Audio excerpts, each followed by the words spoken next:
Welcome to today's episode, where Alex will share the critical role of data portals in addressing climate resilience.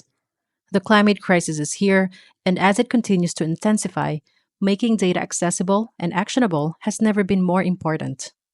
In this episode, we will explore why data portals are crucial for building resilience to climate change and how they enable governments, NGOs, researchers to collaborate more effectively.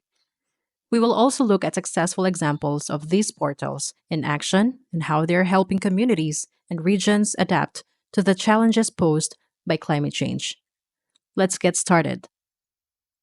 Our first question is, why are open data portals crucial for addressing climate resilience?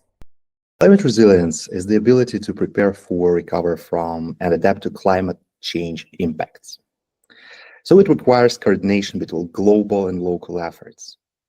Open data portals support climate resilience in three critical ways. First, combining climate and risk data to help better decision-making. Second, enable quick warnings by mixing weather and population data to find areas at risk.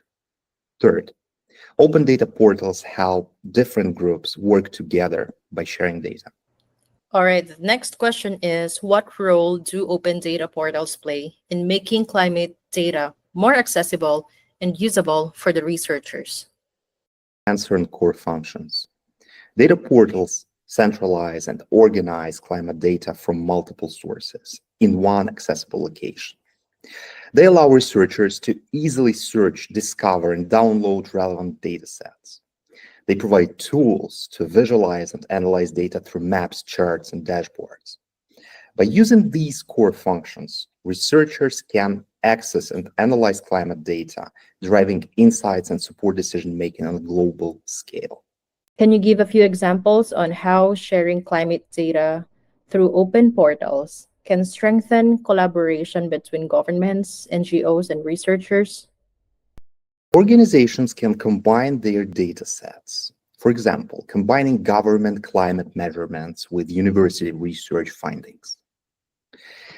Teams from multiple organizations can work together and study the same data sets and validate each other's conclusions. Organizations can pool technical tools and expertise to avoid duplicating efforts. Governments can make climate policy decisions based on research findings from multiple tested sources. NGOs can use the combined data in research to advocate for climate action and support vulnerable communities. So there are a few very distinct cases. Can you share some examples of successful open data portals that have improved climate resilience in communities or regions? I do have several examples. It's not an exhaustive list, but something to start with. The Canadian Watershed Information Network, it enables researchers across institutions to collaborate on climate data analysis and share findings. Second would be the Columbia Basin Water Hub. It hosts data submitted by multiple actors, community-based monitoring groups, municipal, regional, First Nation governments, indigenous knowledge holders, private sector, and academia, and hosting in one portal. And then I have a great example of Pacific Data Hub. It's built on CKAN, as other portals as well that I mentioned today.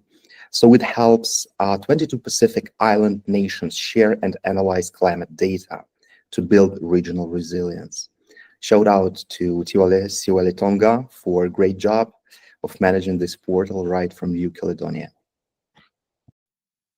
Thank you for joining us today as we explored the power of data portals in building climate resilience. From encouraging collaboration to improving accessibility, water data hubs are playing a key role in addressing the challenges of climate change. We hope you find or gained some insights into the importance of data in this critical topic. If you enjoyed today's conversation, please subscribe, share, and stay tuned for more discussions on how data can help shape a more resilient future. I'm Kate Samfer, and thanks again for listening to Tuesday Talks with Link Digital.